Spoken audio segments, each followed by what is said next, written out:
A quaresma na igreja primitiva, além de ser um tempo de penitência e conversão, era um tempo de preparação para os batizados, que acontece, né, na noite santa, na vigília pascal.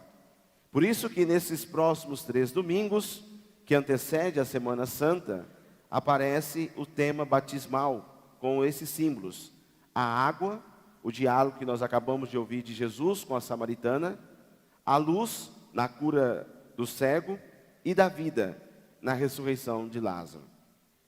Hoje nos apresenta para nós o símbolo mais importante, que é a água, que exprime o milagre renovado da vida. Na primeira leitura nós vimos que o povo pede água, o povo está sedento, e ao mesmo tempo, no deserto, o povo reclama e revolta-se com Moisés e também com Deus. E Moisés intervém a Deus, então, pedindo água para manter aquele povo vivo, cheio de esperança. Dá-nos água para beber. E Deus, então, intervém, fazendo brotar milagrosamente a água da rocha do Monte Horebe. Moisés dá de beber ao seu povo. E essa é a imagem que nós vamos também contemplar no Evangelho, que Jesus, aproximando do poço de Jacó, e depois do diálogo com a samaritana, ele dá a ela a água viva, e por isso ela vive, por isso ela tem novamente o seu encontro. No Evangelho, é Jesus que se oferece essa água. Oferece a quem? A samaritana. Mas é interessante a gente olhar todo o contexto do Evangelho. E aqui é interessante a gente recordar que esse texto do Evangelho de João, ele não tem um fator histórico, ele tem um fator teológico. Porque na verdade ele quer mostrar para nós o que significa aderir a nossa fé na pessoa de Jesus. Ou seja, o que significa deixar o pecado e viver a vida nova, que é Jesus. Porque senão a gente acaba se perdendo também, né? Porque Jesus está descendo com os seus discípulos no contexto histórico para onde? Para Jerusalém. E de certa forma Jesus quebra o protocolo. Ele poderia seguir reto, mas ele dá uma volta. E talvez esse sentido é para mostrar que Jesus veio para todos. Ele é a salvação que veio para todos, não só para nós, né? Como nós ouvimos que os judeus, entre aspas, é o povo predileto, e os demais são todos estrangeiros e não merecem a salvação. Então Jesus vai junto com os seus discípulos. E diz o texto que Jesus estava indo, né, atravessando ali a cidade de Samaria, e viu um poço, esse poço de Jacó. E aqui na Bíblia, o poço é o local do quê? De encontro. E muitas pessoas, e os jovens, hoje, não sei se encontra mais, mas na minha época, a gente se encontrava nos postos de conveniência. Posto de conveniência. Agora não sei onde que estão encontrando. Agora estão encontrando na internet, né? Mas na época, também nesse tempo no Antigo Testamento, o poço era o lugar aonde as pessoas se encontravam para poder casar. Né? Moisés encontrou a sua mulher no poço, né? Então é o símbolo do encontro. E então essa mulher está chegando ali, só que ela é um pouco diferente. Por quê? Porque ela vai ao meio-dia. O meio-dia para nós hoje é o lugar que a gente faz o quê? A nossa refeição. E ela vai meio-dia por quê? Porque não era um lugar muito comum, não era um horário comum para os outros. Os bons, os santos, iam de manhã ou iam à tardezinha, quando o sol estava mais fraco. Ela vai no olhar que era destinado a quem buscar água? Os estrangeiros, as adúlteras, as viúvas, os órfãos, era esse momento. Então essa mulher, ela vai ali naquele momento. Interessante. E Jesus senta no poço porque ele também está cansado. Interessante essa visão, gente. Jesus, aí alguém diz, nossa, mas Jesus poderia cansar? Sim, porque mostra a fragilidade humana. Ele é humano. E se ele é humano, ele também sentiu todo o sentimento e todas as nossas tentações, né? Como nós já ouvimos lá no primeiro domingo da quaresma. Então Jesus pede água e oferece água. Jesus, cansado, sedento, senta ao lado do poço de Jacó.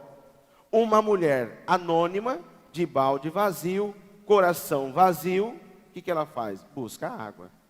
É o que nós fazemos hoje. Quando estamos vazios, a gente busca um monte de coisa. A gente busca riqueza, a gente busca o poder, a gente busca prestígio, né? Parece que quanto mais a gente tem, parece que a gente não tem. E nós vamos nos perdendo na nossa caminhada. E a gente vai com os nossos baldes para lá e para cá. Então Jesus quebra preconceito de raça, de sexo, de religião e toma a iniciativa. Dar-me de beber. Claro que se nós fôssemos olhar no fator histórico, não tinha como um judeu conversar com um samaritano. Eles eram inimigos. Eles não podiam se ver. E ela então diz, mas como é? Ela estranha essa atitude. Por que que você, sendo judeu, você pede algo para mim? Se os judeus se colocavam como os superiores, como os melhores, por que que ele se rebaixaria para poder pedir a uma samaritana, que é uma pagã, que é uma estrangeira, em outras palavras, que é uma pecadora, que não serve para nada, por que que Jesus se rebaixaria? Olha, interessante. Então aqui o sentido é teológico, quer mostrar para nós o que significa essa ação de Deus quando nós o acolhemos.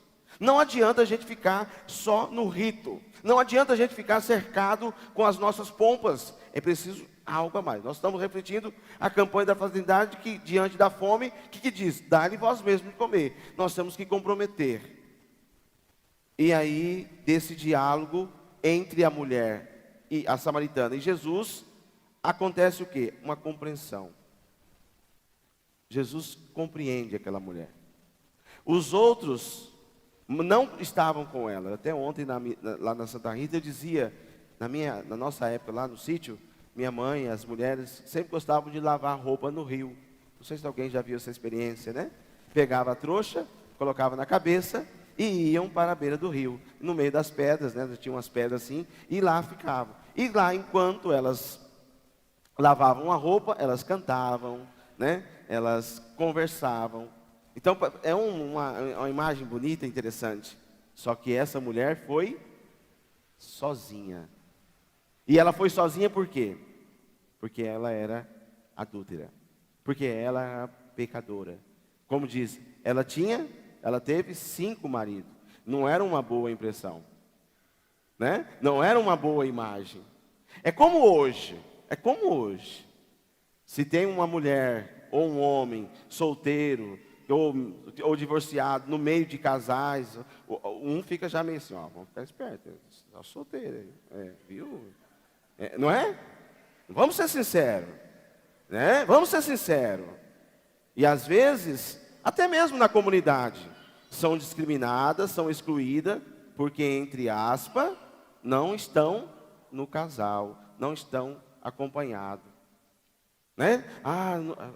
Chegou sozinha, isso aí deve ter aprontado. Então ela tinha essa fama.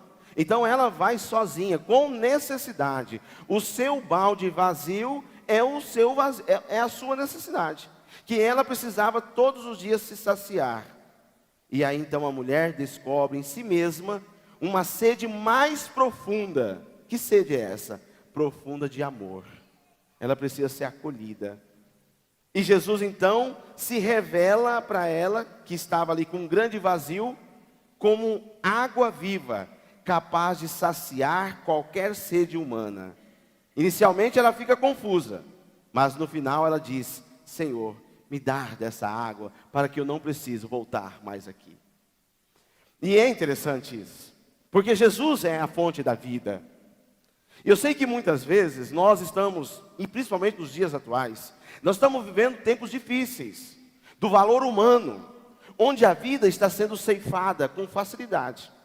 Essa semana nós tivemos um padre que foi tirado da sua vida. Isso mostra que nós estamos vazios. Aparentemente nós achamos que nós temos um monte de coisa. E é por isso que talvez a gente trabalha tanto, e a gente corre tanto, porque a gente tem medo do vazio que está dentro de nós. Essa mulher é isso. Gente, eu vou pedir um pouquinho de paciência para vocês, que eu não tem como eu trabalhar isso muito rápido na minha reflexão. Mas eu falei lá no início que eu iria, nesse tempo quaresmal, falar um pouquinho mais, tá? Então vocês aguenta aí, tá? Pelo amor de Deus, não vai deixar de vir na missa, né? Por causa que o padre está falando demais na homilia. Então essa mulher, ela tem uma sede mais profunda de amor. Apesar dos 5 maridos que ela já tiveram, igual a minha mãe, né? Já teve 5 maridos e ainda quer casar de novo, né? Ela vivia um grande... E Jesus se revela como água viva. E ela então reconhece Jesus como Salvador do mundo. O templo onde Deus deve ser adorado em espírito da verdade. Ela abandona o velho balde e corre para a cidade para anunciar ao povo a verdade que tinha encontrado. Mas vamos pensar. Se ela saiu da cidade sozinha porque ela era... ajuda. Ela não era, ela era estranha, né? Ela era que ia roubar o marido das outras, né? Podemos assim dizer. É a pecadora, a mal vista, né? Talvez ela usava uma roupa um pouco mais assim, e aí então o povo ficava meio envuraçado. Ela vai chegar, está chegando. Já grudava o marido. Aí ela volta para a cidade, para quê? Para anunciar Jesus. Interessante isso. Uma mulher que não tinha nenhum valor, agora passa. Por quê? Ela dependeu do valor das pessoas para ela se encontrar um valor? Não. Ela, no encontro com Jesus, ela descobriu o seu valor. Ela descobriu quem ela era. Olha que interessante isso. Ela descobriu o seu valor, então agora não precisava mais ninguém bater palma para ela. Não precisava mais ninguém dizer assim, você é isso, você é aquilo, você é não sei o que, não sei o que. Ela tem o seu valor.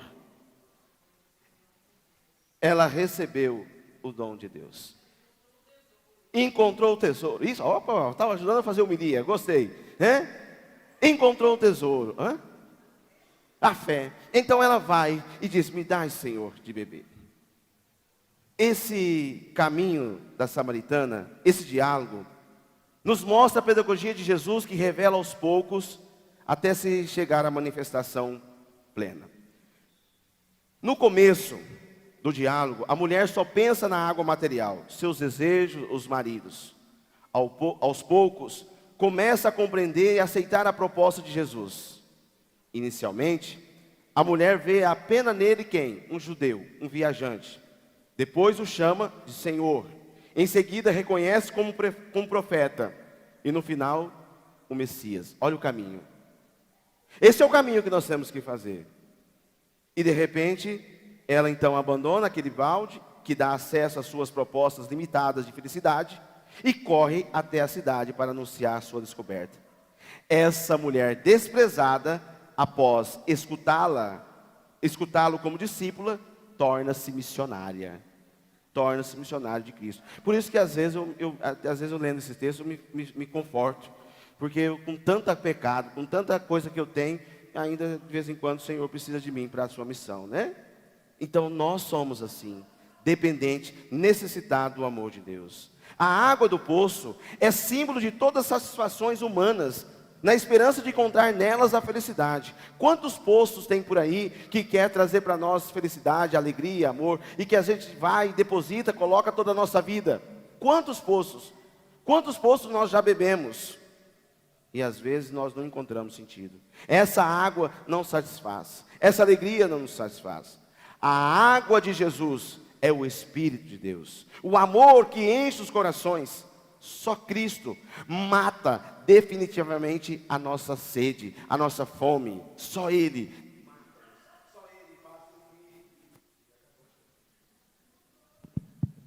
A pilha acabou. Só Ele é capaz de saciar a nossa sede. Então, Jesus, no batismo, faz com que nós sejamos encontrados a partir do nosso pecado e renascidos para uma vida nova. O batismo faz isso. Então o nosso caminho, o meu e o teu caminho, é realmente encontrar com Jesus. Como eu disse, lá no Evangelho, no Antigo Testamento, o poço era o local de encontro. Os homens de hoje, as mulheres, ainda continuam procurando um poço para saciar a sua fome, para saciar a sua sede, para saciar a sua vontade de vida. Buscam cada vez mais coisas para saciar e não são capazes de encontrar. E aí, o que é mais interessante, é que Cristo continua vindo ao nosso encontro. Ele senta perto do nosso poço, Ele senta perto da nossa vida.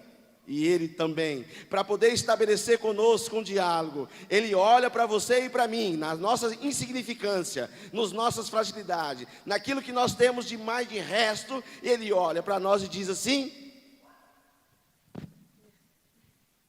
que Jesus pede? Nossa, meu Deus do céu. Dai-me de beber. E aí você olha para Jesus e fala assim: mas Senhor, esse pobre homem, essa pobre mulher, que já fez tanta coisa errada, que já andou por tantos caminhos errados, e que já fez isso, e que não sei o que, você vem pedir água para mim, Senhor? Olha que interessante. E aí Jesus diz: não é. Se você soubesse, se você entendesse o dom de Deus, você conseguiria alimentar a sua vida. E aí você não precisaria ficar fugindo para festas, não precisaria ficar enchendo pudim de comida, de bebida, não precisaria se vestir com vestes chique, você já teria o seu valor, o seu sentido. É isso que Jesus quer. Então nós precisamos, de certa forma, sermos provocados, sermos chamados a abandonar o balde. Abandona o teu balde. Eu não sei qual é o seu balde que você tem usado. Abandona o seu balde e aproxima de Jesus. Venha para o encontro de Jesus. Olha para a cruz. Olha para a cruz. Olha para Ele e diz: Senhor, dá-me dessa água. Olha, eu sei que eu estou bonito, mas olha para lá, para a cruz. E diz: Senhor, dá-me de beber. Dá-me dessa água, Senhor, para que eu não tenha mais sede, Senhor. Abandona o seu balde. Que talvez você consiga achar que tem felicidade nisso, tem felicidade naquilo, mas só Ele. E aí, nós poderemos adorá-lo em espírito e verdade. Ontem uma pessoa me procurou aqui, no finalzinho da reunião nossa à noite, desesperada, porque ela foi na confissão comunitária, e o padre tinha dito a ela para ela rezar uma oração, e ela acabou esquecendo. E ela ficou atribulada, de quarta até ontem. Ele disse: padre, eu não rezei a oração depois da confissão.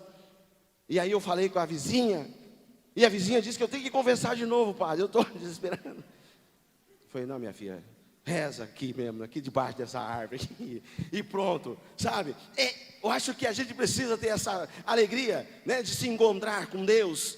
Não importa se estou dentro ou fora da igreja, Deus sempre nos encontra. Amém? Dá-me de beber? Isso. Fica tomando Coca-Cola. Fica tomando suco, tá vendo? Vamos beber da fonte da água viva que é Jesus. Louvado seja nosso Senhor Jesus Cristo. Para sempre seja louvado.